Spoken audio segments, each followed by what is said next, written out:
Okay. All right. Send in the feed your way. Have a good show. Thank you. I forgot to tell you there's a behind the scenes of in YouTube. We're taping live. So during the breaks, we'll continue talking. Hour of Okay. interactive talk. This is Guided Spirit Conversations with host Marla Goldberg. In this program, we spotlight guests from all over the globe who have helped others change their lives. And we'll provide you with the tips, tools, and techniques that you need to help make a difference in your own life. Now, here is Marla Goldberg. Hello, everyone. Welcome to Guided Spirit Conversations. I'm so excited to have you here. And it's such a beautiful autumn day where I'm at. I hope it's just as beautiful where you are. The leaves are just gorgeous. The colors that are coming out are so vibrant. Finally. Anyway, today's guest is Liz Gunn. Liz is an intuitive astrologer, writer, mentor, and a great resource for her community in Asheville, North Carolina. Liz has been developing her skills as an interpreter and translator of astrological symbolism for 33 years. She shares her abilities with care and integrity. To complement the astrological component of her work, Liz has a profound ability to tune into the subtle realms during her readings.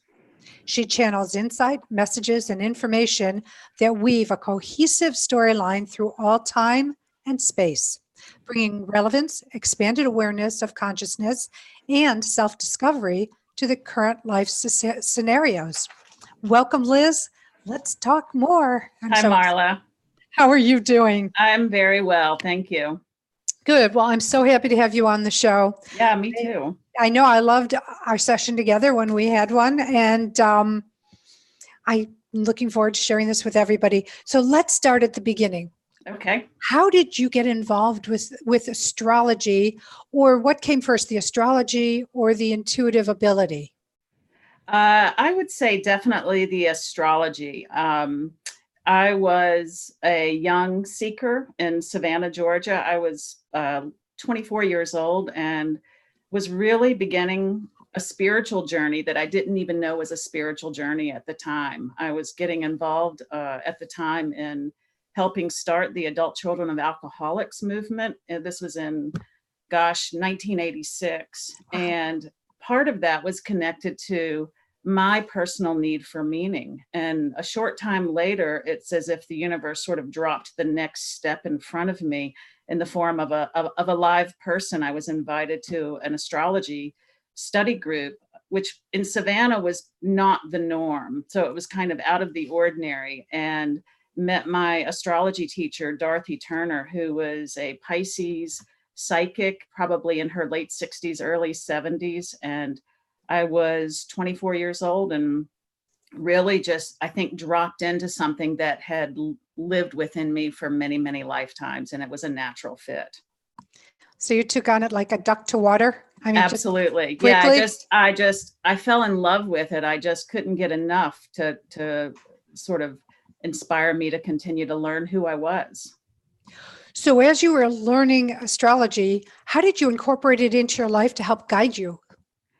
Well, for a lot of years, and in those early years in my 20s, it was, bookstores and books and reading and getting all of my family members' charts, which is what we do. And then the birth of my daughter when I was 28 years old really kind of dropped me into another awareness with astrology, with the birth of my daughter. And then when I was 31 with my son, and really utilizing their charts to help me parent, to really see them as unique and separate individuals, and to treat them not as extensions of me, but as the souls and beings that they uniquely were. So parenting was really probably the earliest practical use.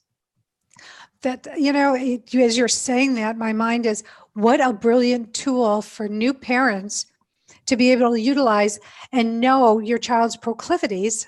So true.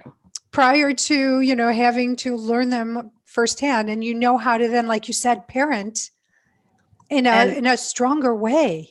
Yes. And very much in the early years, it was really focusing on the moon signs of each of my kids to see how they needed to be nurtured and nourished in their own unique way. And even now, my daughter, who's now 29, is a birth doula. And for some of her clients, I'll do what's called a lunar love note, where I'll just do like a little intuitive channeled writing about the new baby's moon sign, because I think it's important and more responsible as an astrologer not to use the chart to like identify who a kid is before you actually get to know who they are.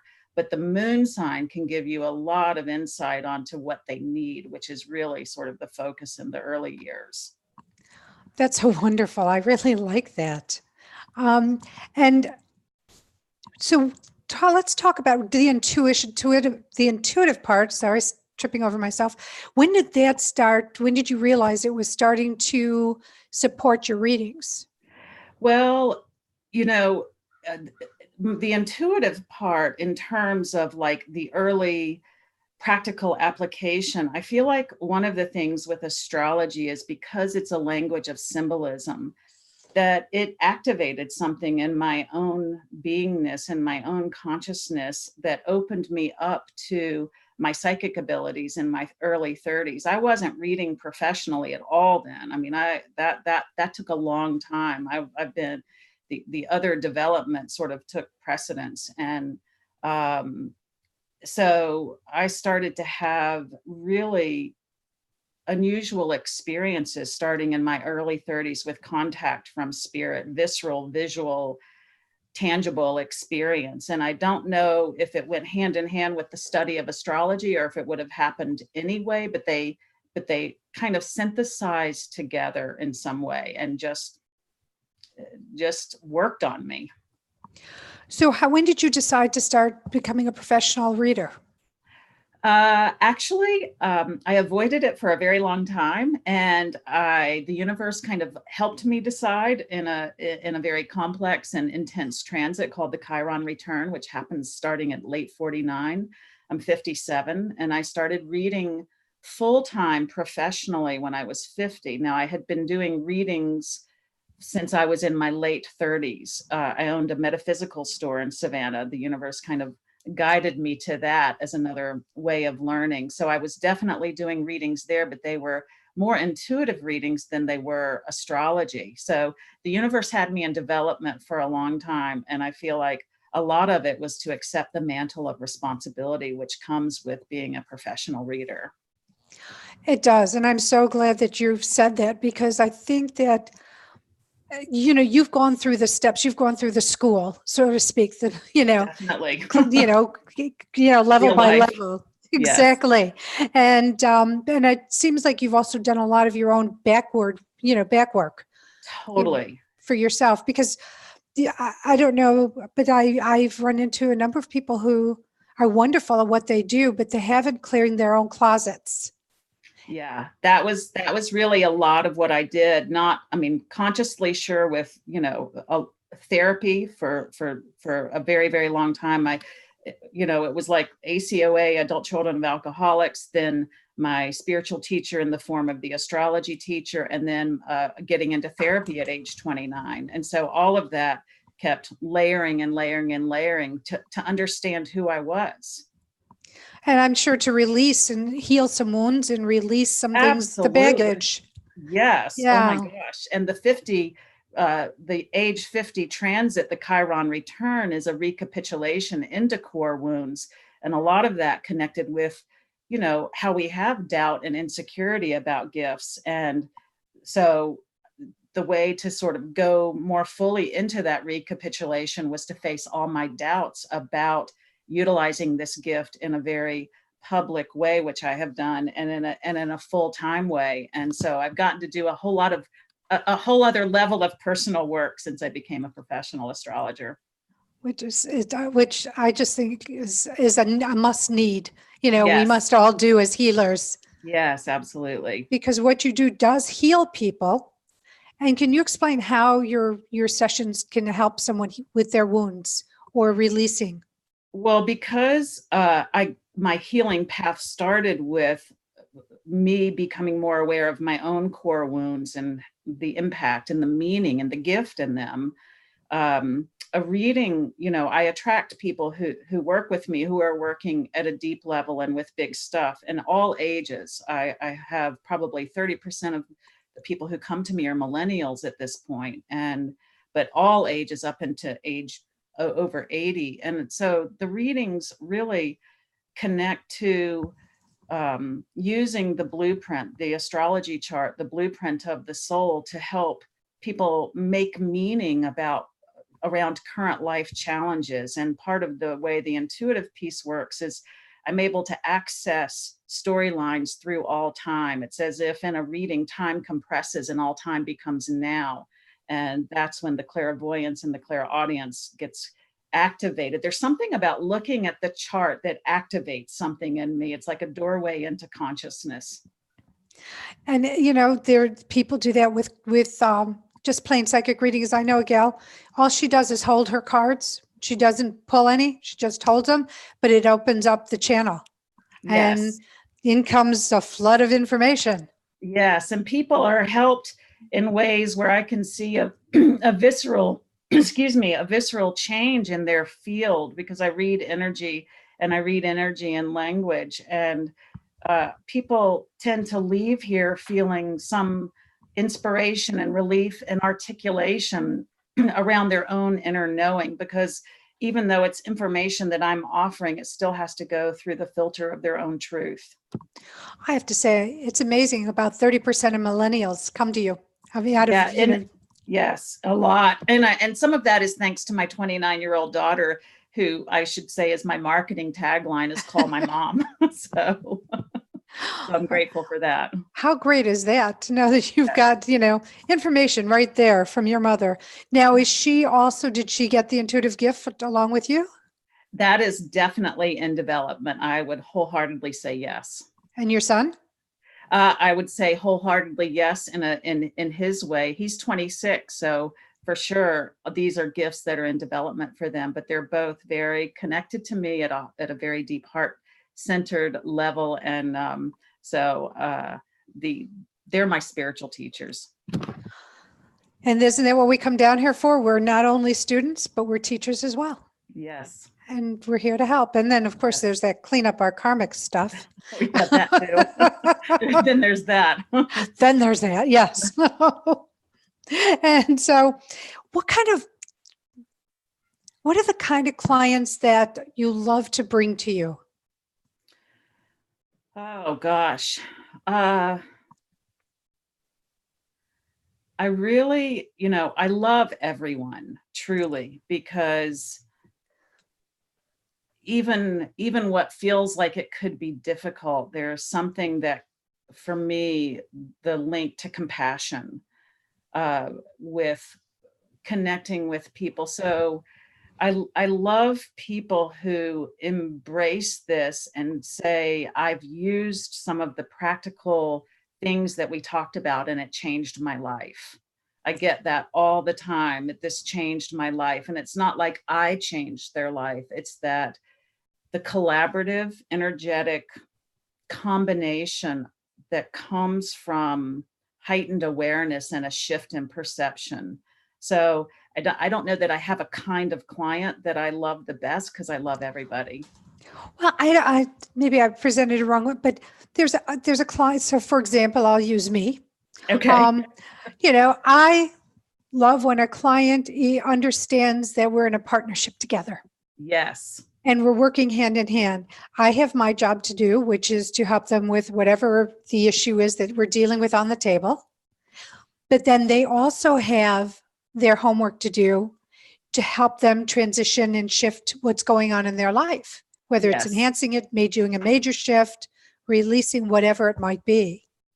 Yes. And so I love clients who come with specific questions, for sure, because I read energy and language is encoded with a vibrational frequency. When clients come with questions, there's something that links to that hearing of the soul's voice that really takes us in a very specific way. So I love that. Questions are great. Now I'm going to do the reverse. Okay. What kind of client do you, someone says, I'm this way. Do you say, I'm not for you? like a client that you really don't want to, a potential client you don't really want to take on? Most everybody who comes to me, I would say, wants to. But one thing I have learned is people who come, like I had someone come, a millennial whose mother bought him a gift certificate. He did not want to be here. He sat with his arms crossed. So clients who come, That aren't open? that aren't open. I had a client come because she won a gift certificate at a raffle, and she just came because she won. And, but the reading ended up being impactful. It was only 20 minutes long because she didn't ask any questions. And at 20 minutes, she said, "Thank you very much. My readings are usually about 75 minutes long." And so, yeah, people who aren't open, or who come and want to test to see what I will tell them. And I really don't do that. Yeah, the skeptics. Yes. The diehard, closed-minded skeptics. Yes. Yeah. Yeah. 'Cause I have the same thing. I've said a number of times, like, I don't care if you're skeptical. I don't care if it's sort of like I'm from Missouri and you need to show me. That's okay. But if you're closed to what's going on, then I suggest saving the time and the money, because you're not going to allow what needs to happen because the door isn't open, the window isn't open. You're not Correct. allowing it to come in. Yeah. Yeah. And it doesn't happen often anymore, but it for sure has over the years, and I've learned from it. Well, in 33 years, I'm sure you've been through a whole different cycles as each decade went on of what you're bringing to you. Absolutely. Yes. Yeah. So when you say, I know you use this phrase often, as above, so below, what's your interpretation of that statement?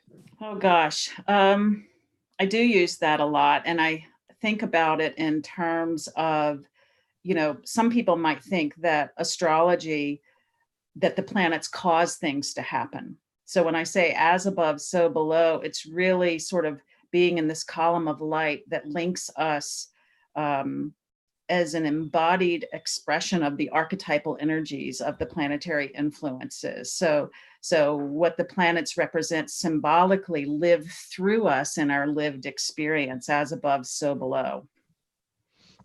That's a great explanation. Makes it so easy to understand. And so when you have an intersection between your psychic ability, psychic/intuitive abilities, and astrology, how do they intersect for you or for the client? Oh gosh. I think that it's all so woven together that I start tuning into a client before they even come. When I meditate on their chart before they come, I get what I would call my hits. And so and everything has meaning, even from the moment of how they greet me at the door and what they talk about walking from the front door to my office. It's all their body language. It all starts coming to me. And then when I tune into the chart, and I've learned to never assume that I know anything about someone prior to their coming, even having their chart in front of me. So it's the synthesis of the person and the chart that just opens the whole portal for me. And it's just one space. Wow, that's a lot, especially, taking in if somebody's just saying hello, nice to meet you. Yes. And walking through, and I can just imagine bing, bing, bing, bing, bing, all this information. And it feels normal. Through. It feels normal to me. It doesn't feel like, it just feels like me being me. A lot of people said, how do you turn it on and off? And it's just, I don't know. It's just the way of my life. So I have another question for you, but we have a break we need to take. So when we come back, we'll continue this great conversation. Sounds good. And for those out there listening, if you want to talk to Liz and ask her a question, the number is 888-346-9141. 888-346-9141. We'll be right back. Stay tuned. All right, great job. All clear. Thank you. Hello again. That was good. How did you feel? Very good. You're great. Good. Yeah, good combo. Excellent. I'm so glad to hear that. And so I'm thinking that, when we come back, if it's okay, we can start talking about my chart and what you do. I just would love to see you get calls today. That would Okay, be, yeah, we'll see what happens. That'll be interesting. and because a lot of times when people can give information, they call in. Okay. So it'll be nice. And then, so we can work that way if you'd like. Okay. So your daughter's a birth doula. How did she get into that? She is a birth doula and an herbalist. Like 3 years ago, she was a nanny in high school, and then she went to college here in Asheville, and she just fell into it, and she's a natural. That's great. Really sweet. Yeah. I'll tell you, I wish they had them one, that I Yeah. was aware of, because they're so helpful in letting everybody know what to expect, So helpful. Yeah, I didn't have that. Yeah. Well, I didn't have children. I adopted when they were 10 and 13. So they definitely wouldn't have fit in my body. But when you hear about people, who didn't have this kind of guidance, and to help them through the process, and to help them through, and even if, going through the birth process, that, we have a caller coming in when we come back. Okay. But yeah, I think it makes such a difference for the parents, and then they're not so nervous. They know what to do, what to expect. And she's really good. She is such a calm presence. That's great. Well, you've got a very calm presence also, Liz. So I can imagine she takes after you. And my son too. All right, Marla, coming back here in just about 10 seconds. And we do have a caller on hold. I sent that over to you. Perfect. Thank you.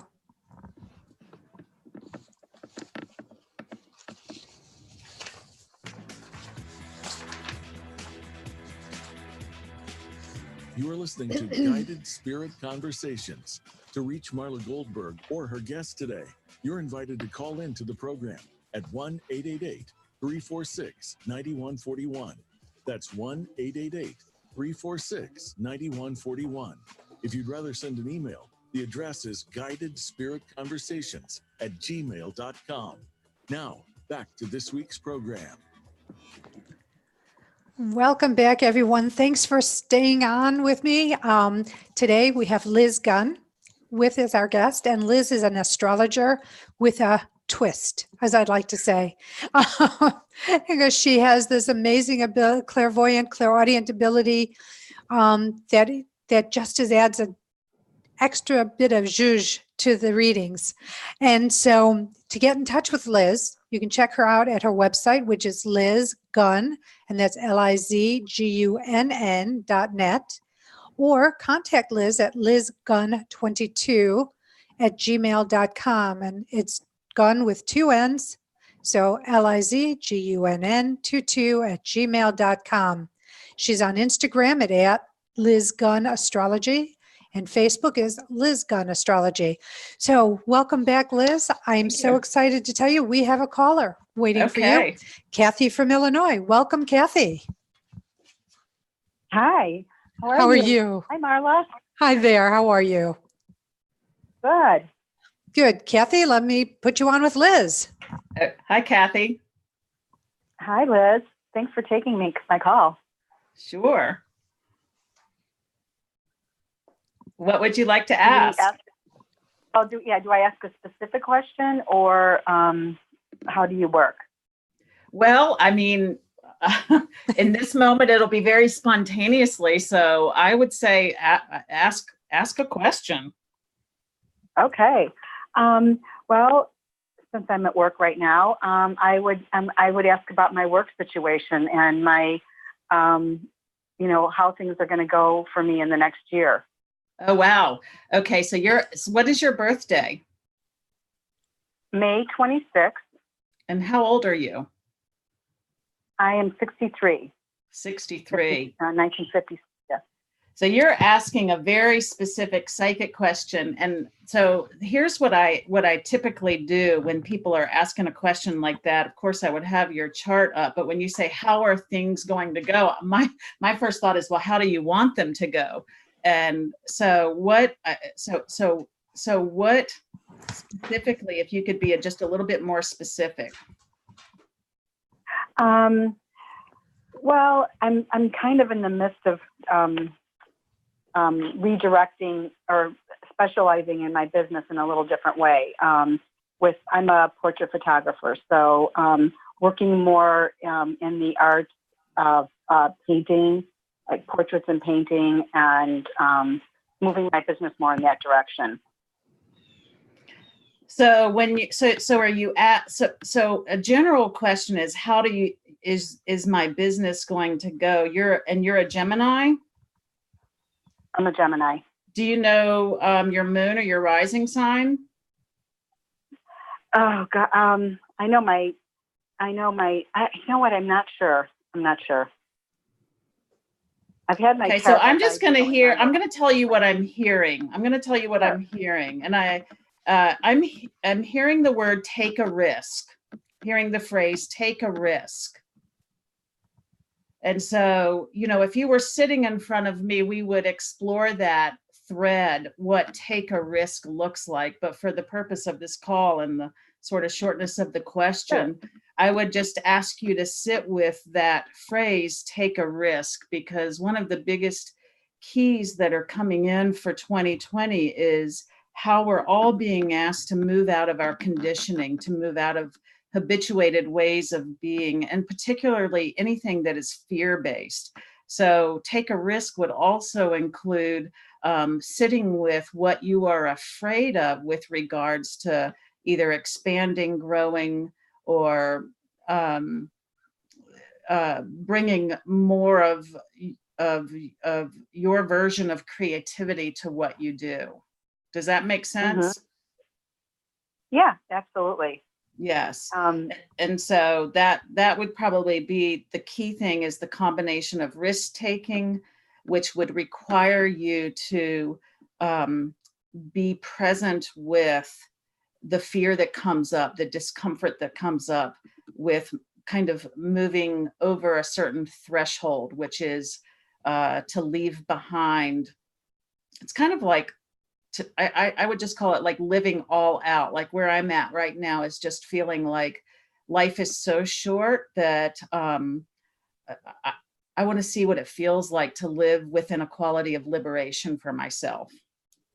Mm-hmm. So that makes sense. And have fun. Let it be fun, because what is it worth without some level of joy? Absolutely. Yeah. So Absolutely. that's what I would say to that. So is it so when you work, is it more with the astrological? You usually get someone's birth date and work with their natal chart? It is the combination of the natal chart for sure that gives me some clues as to what direction the soul is asking the person to go in terms of challenges and life direction and changes. So it is definitely that specific combination that connects me at a certain level of consciousness with the person. Great. Well, thank you so much. Oh, you're very welcome. Is there anything else, Kathy? No, that was great. Thank you so much, Marla. Perfect. Well, take care. Thank you for calling in, and I look forward to hearing from you soon. Yeah, sounds good. All right. Take care, Kathy. Okay. Bye. And Marla, one of the things that I just did when talking to her is in a reading, and I didn't mention this, but I use dowsing rods. A lot of people know what a pendulum is, and I use dowsing rods. I have probably for the last 15 years. And it is like my telephone to spirit. So one of the ways that I connect with my guidance to help me know that I'm on the right track is I douse while I'm talking to people, which is what I was just doing with her to get a yes or a no. I noticed that. I saw Oh, a you little did? bit of your Okay. I saw it coming up. I wasn't sure if it was on there or not. And so I was going to ask you about that actually, and how you use the rod um, to get your answers. Because I know I use the rod when I clear space. It shows Definitely. me the flow of chi in my Okay. space clearing sessions. But for you, you're using it in a different capacity. Yes, yes. It is something that is pretty integral to my readings and pretty integral to just like to my life and to the way that I connect with my guidance. And so, a lot of people know what dowsing rods are in terms of dowsing for water or dowsing to clear energy. And I've even run a series of workshops called Ask the Rods to teach people how to ask questions, because it's a very, very specific way. A dear friend of mine and mentor gave me these and said it would really change the way how I was able to hear spirit. It's really enhanced my clairaudience phenomenally. And so I'll sometimes I'll get a hit that the information that we need to connect to is not through the mental realm of the chart. And that tells me that I need to go directly to source or directly to spirit. So I'll always get permission using the rods and then ask, it's just a stream of consciousness way of asking questions, but it's very, very, very specific. And I'm so attuned to these that like immediately with her, I just pick them up and it's an automatic, please show me yes, please show me no, so that I know that the information is not coming from my ego. That's a great way to really do a second check to make It is sure. always a second check for sure. Yeah. Because I think that's one of the hardest things for people who have an intuitive guess. They keep questioning it or second guessing it because the voice in their head sounds like their own. So is it ego or is it intuitive guidance? And it's trying to discern which is which and trying to keep ego, in a very neutral place. And this is a phenomenal neutralizer for that very reason. That's great. Are you having any of those classes upcoming? When I get the guidance, I do. It's always guidance based. Sometimes I'll just get this feeling, okay, it's time to do something. And I'm very, very private. And yet in this lifetime, it's a lifetime of being more public. So I've done dozens of classes and public presentations over the last 7 or 8 years, and it's all based on asking the rods. And usually if I get a yes, it's like, oh God, I got to do that. But I always say yes, because the thing with guidance is following it really hones your ability to understand the truth of it. That's a great answer. And it's a great tool. And I've got mine somewhere. I just had my office painted where I have my studio. And so, but I know I have it nearby because my rods and my pendulums are always close by. Yes. Near and dear to me. I'm surprised I don't sleep with them under my pillow. Me too. So what about, do you have an inspiring story about someone who might have come in, with one kind of energetic belief system and walked out just totally like lit up and enlightened and going like, oh my God, this is real, or this is whatever it might be? In terms of, I hate to say it, but I feel like everyone who leaves feels that way. Like I just feel my commitment to this work and in service to my own soul's evolution. The inspiring story that's coming to me is kind of goofy, but I'm going to say it. Was my son recently called me and asked me if I would ask the rods about something for him. And that just made me so happy to know that the impact of this way of understanding information was translating to my 26-year-old son and utilizing it in a way that made a difference to him. So, I don't know if that's an inspiring story or not, but it was inspiring to me. It meant something to me. It filled my heart with a lot of joy. Well, I think as a mother, knowing that your child is coming to you asking for guidance because of the intuitive, especially if they've shown some resistance in the past, and all of a sudden it's like, can you tell me if? Then it's And like, and in the past, you know, my daughter might have called me and said, can you ask the rods this? And I would be like, no, I'm your mom. Let me just tell you the answer is no. So, but yeah, I don't know. That felt inspiring to me, partly because we're a work in progress as humans and as moms and as people, partners, friends, whatever, to allow ourselves to be seen. So I guess, you know, being seen for the truth of who I am in all ways, not just in one facet, that was inspiring. But I get feedback from people all the time that whatever happened in this little room in my house made a difference in their life. And that just feels amazing to me, to know that I'm using my time in the body in a way that feels so congruent with every part of who I am. and it's an amazing, I find it an amazing tool. I started having astrological readings when I was in my early 20s. I think I was like 19 or 20. Wow. Very young. So I've always been drawn to what comes out of it. And I find that what an astrologer has is such insight and guidance. Now, I do have to ask this question. So I was told many, many years ago by a psychic that it's great to have psychic readings, but don't hang on to what the psychic says like it's gospel. So for example, it says, oh, I see in 6 months you're going to have a new job and it's going to pay you 5 times as much as you were making before. And then all of a sudden, every 2 minutes, it's like, is this the job? Is this the job? Is this the job?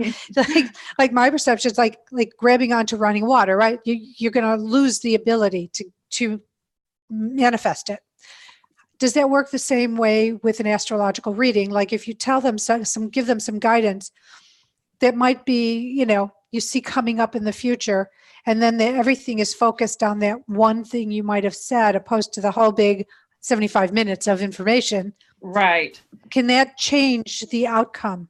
Well, I feel like that, you know, that's part of the mantle of responsibility, is learning how to articulate the information in a way that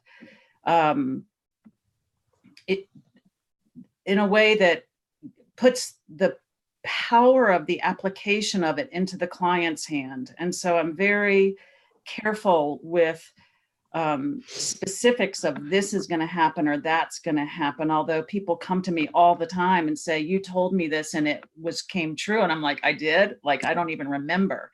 But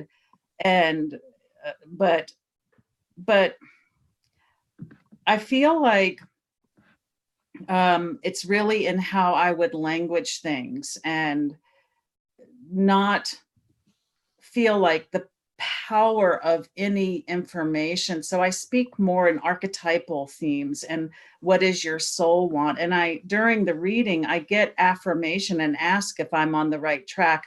I don't want to be the authority of the information. I'm more of a conduit. And so it's always has to come through the client's spiritual language and their own truth. And so throughout the reading, I'm checking in to see if I'm on track. And that's part of what I use the rods for, because I definitely feel like everyone has to find their own sovereignty with the information. Okay, that's a great answer. Yeah. Thank you. And I know that we don't have a lot of time left, but why don't you tell everybody where tell them about your sessions, how long, how much they cost? Okay. So I work out of my home in Asheville, North Carolina, and I definitely do a lot of readings on the phone. I don't do Skype, I do phone, so I can kind of really listen deeply and then look at the chart and dowse. But the sessions are 60 to 75 minutes. I do a variety of sessions, but the standard one is an individual session, which is $150. It's recorded. And I work with people on a very, very regular basis. I do a lot of mentoring, a lot of ongoing work with people developing their own businesses, and so it's a pretty standard to me session. That's what I would say. Perfect. Well, thank you. And do you also help businesses through these sessions as well? I help a variety of people. I've worked with businesses. I do a ton of work with a variety of therapists in Asheville who refer to me. It's a great adjunct to psychotherapy. So a lot of healing practitioners, but particularly psychotherapists, refer to me. And I've got a couple of psychotherapy practices that have involved me in their practice to help even in their own decision-making chart, and looking at each therapist chart to identify strengths and challenges and sort of what on the timeline of their own soul development is being asked, and that influences their decision-making as a business. Perfect. Thank you. Well, Yeah. we'll be right back. We're going to have more of Liz Gunn and her wonderful information when we come back. Stay tuned. Don't go away. And don't forget, you can call in at 888-346-9141 to ask Liz any questions. See you soon. All right, nicely done. We're all clear. Back in a couple minutes. Thank you. Mhm. All right. You know, it's funny. I didn't realize that I know who Kathy is, and she's a phenomenal photographer. She does beautiful hand painting on her pictures. Oh, wow. They color them in gorgeous, absolutely gorgeous. Oh, I bet. Oh, that's cool that she called. Yeah, it was great. And yeah, we did an art show together because I also paint. And so she was showing her photographs, and I Is was that how you know Nancy from painting? Nancy. No, actually, I know Nancy from her Spirited Women.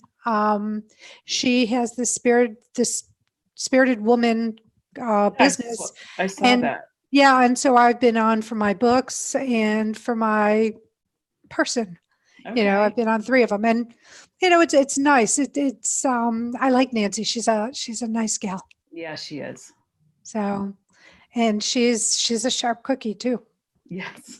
On top of it. So Yeah, the call though from Kathy felt like a straight up psychic question. I was like, oh, how am I going to answer that? And so that's when I just go with what the first thing I hear. But isn't that the best way? And Exactly. You know, I mean, on your notes, I know there's a lot of, well, it's a spontaneous answer. It's a spontaneous answer. So I know. I didn't know what to do. It's like I just seem You to were operate perfect. better that way. Good. you were absolutely perfect, and you did it exactly the way it was meant to be done in the Good. moment. Thanks. So I'm a pure believer of that everything happens the way it's supposed to be to Yeah. happen. Whether you like it or not, there's something in it for you to get. Whether I like it or not is the key. That's it. Yeah. Yeah. You know, we don't always like what happens to us, but there's something in it. And so, I mean, for me, I'm always asking questions like, okay, what's in it for me? What do I need to learn? You know, what's my next, whatever it might be. Truly. So my husband just rolls his eyes. It's okay, what's in it? All right, coming back here in about 10 seconds. Thanks, Matt.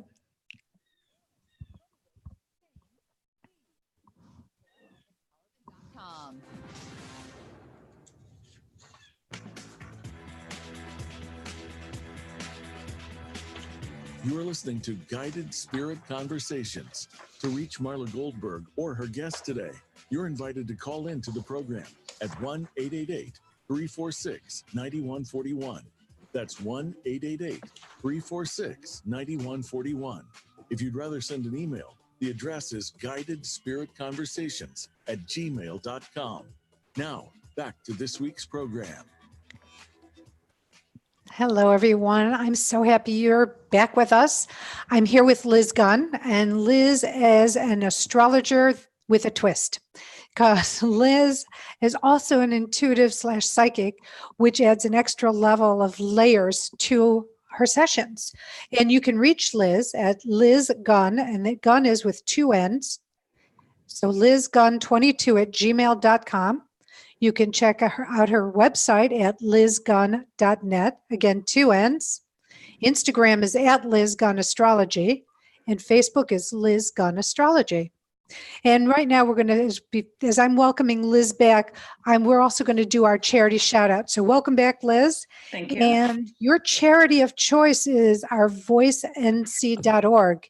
Can you share that, what the group is about and why you're passionate? That was when I saw that you wanted a charity, and I kind of went through what that would be. That just, I kind of like even got online and said, what charities in Asheville? And that one is a really important charity. They do a lot of education around sexual violence and assault and healing and helping women. And that is such a theme that translates and permeates my readings, really with all ages, but particularly with the millennials. And, you know, none of us have been untouched as women by that dominant theme in the culture. And so it just feels like it is part of what I would connect to Pluto themes, and Pluto being the planet that rules abuse of power and the ways in which that shadow material is needing to be healed and cleared. That just felt like a worthy place for people to donate to, because it, you know, most of those kinds of places struggle economically, and the need is just incredibly, incredibly high. So is this Our Voice NC, is it a facility for women to come to, or is it strictly therapy, guidance? I think they do outreach and education and counseling in the community. And I just saw on a local thing that I get here that UNC Asheville, that like 30% of the women at UNC Asheville by the time they graduate have experienced a sexual assault. And this is in our community, and this is rampant all over. So if you don't donate to Our Voice NC, donate to the one in your own community, because they need the money. Which is great. And that is, those numbers are way too high. Way too high. I was shocked, but not surprised. I feel the same way. Based on what I hear in my readings. Yeah, it is. It's not, like you said, shocking, not surprising. But it's a shame that people feel that they have the right, or, you know, I'm assuming that most of them are men who are doing the abusing, that they have the right, they feel they have the right to drug someone or take advantage of someone because they might be bigger, stronger, and, you know, taking away someone's liberty and freedom of choice. Yes. And so Our Voice too, for me, translates to just sort of the symbolic need for, as women, to not be in silence, to open our throat chakras, to just, and which we're seeing in the culture. So that one just, that hit a chord, and, you know, we all have personal connections in ways that that's very important and meaningful. So do you have any special spiritual ritual you do when you prepare for a session? Yeah. I walk my dogs. I literally do a dog walk so that I tune into, you know, whatever I do. I read every day, multiple readings every day, and a lot of silence. You know, I don't know that my rituals are so ingrained into my way of life that I spend a lot of time in silence. I'll look at charts, and then I let the charts talk to me through walking, through silence, through listening. And if that's a ritual, that's mine, because that is a very ingrained daily practice. It's how spirit speaks to me, is just through the nuanced way of moving through my day, cleaning my crystals in my house. Sometimes that's a preparation, especially if I feel like something's going to be particularly challenging. I always try to get myself out of the way so I can hear better. Which is such an important thing to do. Again, ego versus information. Yes. Yeah. Trying to do that. Yes. But let's not forget, when you walk your dogs, you don't do it inside, you're in nature. Exactly. And Asheville, if people haven't been there, to those who haven't been there, is so beautiful. And there's so many, you're in the mountains. Yeah. How could it not be beautiful? Yeah. Big old, literally old trees, not OLE, OLD, that has so much information and so much energy that it shares. And getting outside and all the beautiful places is definitely a ritual for me to just keep my own field clear.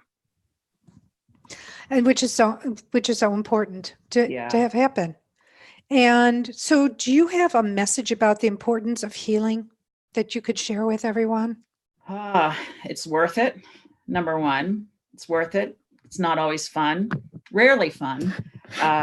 But I would say the message about healing is that there's, we're living in such an unprecedented time. I really feel like 50 or 100 years from now, what the quality of life looks like is going to be, it's going to be so, it will not resemble this time. And so we all agreed to be here to fulfill the need that the planet has in her great turning. And so the importance of healing is sort of what I would call emission control, meaning what the frequency that you emit has the power to change the vibrational frequency on the planet. And that it's not something that it doesn't have to change out there to be better, that it has to really, it's an inside job. I love that. It is an inside job. Yeah. And you're right. Healing doesn't always feel great, but you don't have to allow it to affect you the same way the second time as it did the first time. Yes. The discomfort to me is always worth it. Even though, like I'm like anybody. And when I'm in the midst of it, it's like, what the hell? But it's always worth it. So I say lean into that discomfort. And this particular time and going into 2020, the discomfort is at an all-time high. And so rather than avoiding it or wishing it away, I would encourage people to lean into that and see what it has to say. When you say that discomfort is at an all-time high, is it due to a configuration of planets or stars, or could you share what's going on? Well, we are really in a process of completing patterns and themes and behaviors and ways of knowing ourselves, ways of operating in a conditioned response that no longer not only serves ourselves, but it doesn't serve how the planet and the frequencies on the planet are upgrading us into a way of knowing ourselves that we've not ever had the opportunity. This is an opportunity. We're in an epic change, a 26,000 year epic change. And so the discomfort is like the overlap of time, meaning we are encountering aspects of ourselves that we have lived through all time and many, many lifetimes that are needing to integrate into wholeness. And so we're healing parts of ourselves that were not healed in other lifetimes. That's a big work. That's big work. It's not just the unhealed parts of ourself in the current incarnation. It's all incarnations are up for consolidation and integration, for completion. So what's interesting to everybody who's listening is, if you didn't realize that, this is, you're going through if you're going through a process, go through the process and don't fight it. Don't repress it, because once you get rid of it, it's gone. It's liberating. It is. Liberating. It's very liberating, and it feels great. So, Liz, as we're winding down, I want to thank you for being on here and sharing this great information. Thank you. I have just so enjoyed having you on as a guest. And for those out there, Liz's website is lizgunn.net, Gunn. Liz Gunn. Her contact info is lizgunn22@gmail.com. You can find her on Instagram at Liz Gunn Astrology, or Facebook, Liz Gunn Astrology. So thank you again, Liz. I really appreciate you being on the show. I want to thank everyone at Voice America for doing your magic to make the show what it is. Thank you. And to Teresa Scott Reed, I want to thank you, because you're my right hand, my left hand. So grateful for you every single day. And for you out there, I'm grateful for you, and for you taking the time out of your day to listen to this podcast and to come back week after week, because we're trying to share information, enlighten you, open up your thought process, and give you what we can. So thank you. And I have a group on Facebook. So if you haven't signed in with me, find up as a friend on Facebook, follow my page, guidedspiritconversations.com. Send me any comments, questions, or suggestions at marla@mghealer.com or at guidedspiritconversations@gmail.com. Love to hear from you. Love to hear any thoughts, comments, suggestions, questions. Then if you have a question for Liz and you didn't get it on today, I will ask Liz, and Liz will give me the answer, and I will relay it back to you. Also, I have a group, Spiritual Insights with Marla Goldberg, on Facebook. It's a private group. If you'd like to join, it's a group about support. We talk about our journey. We talk about spiritual principles, and we are there to support each other and to be supported. Anyway, I will look forward to seeing you or being with you again next week. And until then, I send you love, I send you blessings, and I send you gratitude. Thank you, and have a fabulous week. All right, nicely done. Good show today. We're all clear. Thanks, Matt. Yep.